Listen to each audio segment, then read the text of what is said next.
अस्सलाम वालेकुम व्यूअर्स। आज मैं ड्राई फ्रूट केक बनाने लगी हूँ। ये बहुत इजी है। तो ये उसके लिए ये मैंने 4 अंडे लिए हैं। इनको हम जग में डाल के ब्लेंड करेंगे।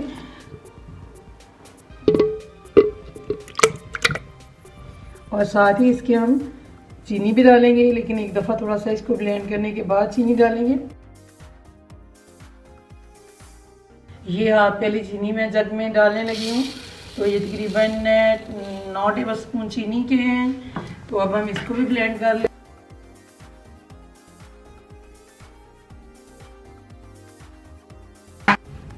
ये एग को मैंने जो है ब्लेंड कर लिया है और अब हमें बीट करने की ज़रूरत नहीं है, क्योंकि ये अच्छी तरह बीट हो चुका है। तकरीबन इसको मैंने 3-4 मिनट ब्लेंड किया है। ये एक पहली मैदा है, तो इसको हम अलग बर्तन में पहले डालेंगे। इसको मैंने छान लिया है और अब हम इसमें मीठा सोडा डालेंगे। ये हम ½ टी स्पून डालेंगे मीठा सोडा, ये मैंने डाल दिया है। और बेकिंग पाउडर हम 1 टीस्पून डालेंगे भर के। तो ये 1 टीस्पून हमने बेकिंग पाउडर का डाल दिया है। इन चीज़ों को हम मिक्स कर लेंगे।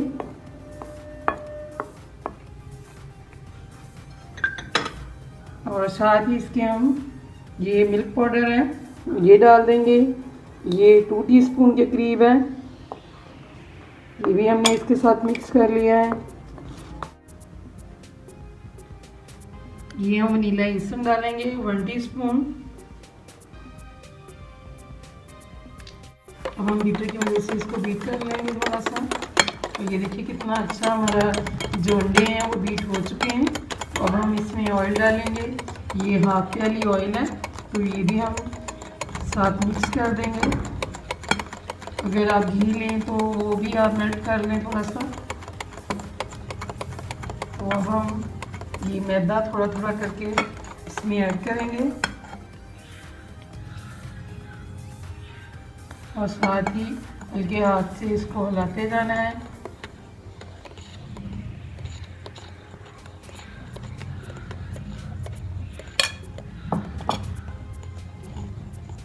देखिए बैटर जो है हमारा रेडी हो चुका है। और जब इस शेप में आ जाए तो आप इसको रेडी समझें। तो अगर आपका सख्त बने तो आप इसमें एक अंडा फेंट के डाल सकते हैं। और अब हम इसमें ड्राई फ्रूट डालेंगे। ड्राई फ्रूट में हमने ये बादाम लिए हैं, तो ये हम बादाम डाल देते हैं इसमें। और साथ ही हम इसके किशमिश डाल देंगे और तिल डाल देंगे। इससे बहुत अच्छा टेस्ट आता है। और ये हमने नारियल को क्रश कर लिया है, ये हम इसमें डाल देते हैं। इसको हम मिक्स करेंगे। ये केक टिन के नीचे हमने पहले ऑयल लगाया है, उसके ऊपर प्लेट के मैंने ये बटर पेपर रखा है। बटर पेपर के ऊपर भी मैंने इसके ऑयल लगाया है और ऊपर मैंने ये ड्राई फ्रूट के साथ इसको गार्निश किया है। और अब हम इसके ऊपर ये जो मैंने तैयार करके रखा हुआ है बैटर ये डाल देते हैं। ये हमारा तैयार हो चुका है। ऊपर मैंने थोड़े से और ड्राई फ्रूट डाल दिए हैं और पतीला जो है वो गर्म हो चुका है। अब हम इसको पतीले में रखते हैं। पतीले में इसको रख दिया है और अब हम इसके ऊपर ढक्कन दे के ऊपर कपड़ा से अच्छी तरह इसको कवर कर देंगे, ताकि अंदर से जो गर्म हवा है वो बाहर ना आए। ये पतीले को मैंने 10 मिनट पहले गर्म किया था दरमियानी आंच पे। अब हमने जो आंच है वो बिल्कुल स्लो कर दी है। तो इसको हम तकरीबन 40 मिनट के बाद देखेंगे कि ये कैसा बना है। 40 मिनट गुजर चुके हैं और अब हम देखते हैं कि कैसा केक बना है। ये 40 मिनट गुजर चुके हैं और ये केक जो है हमारा रेडी हो गया है। और ये देखिए हम स्टिक की मदद से चेक करते हैं सेंटर से। ये देखिए बिल्कुल स्टिक जो है हमारी साफ निकली है, तो इसका मतलब है कि ये रेडी है। अब हम निकाल के इसको ठंडा करते हैं। केक ठंडा हो चुका है, अब हम इसको निकाल लेते हैं।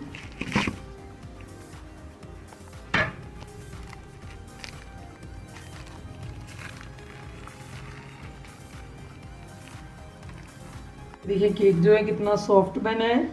और अब हम इसको डेकोरेट थोड़ा सा करते हैं। हमने ज़्यादा क्रीम नहीं लगानी, थोड़ी सी हम इस पर क्रीम भी लगाएंगे।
केक हमारा रेडी हो गया है और बहुत ही मज़े का ये केक होता है, क्योंकि इसमें जितने आप ज़्यादा ड्राई फ्रूट डालेंगे उतना ही ये ज़्यादा आपको टेस्टी लगेगा।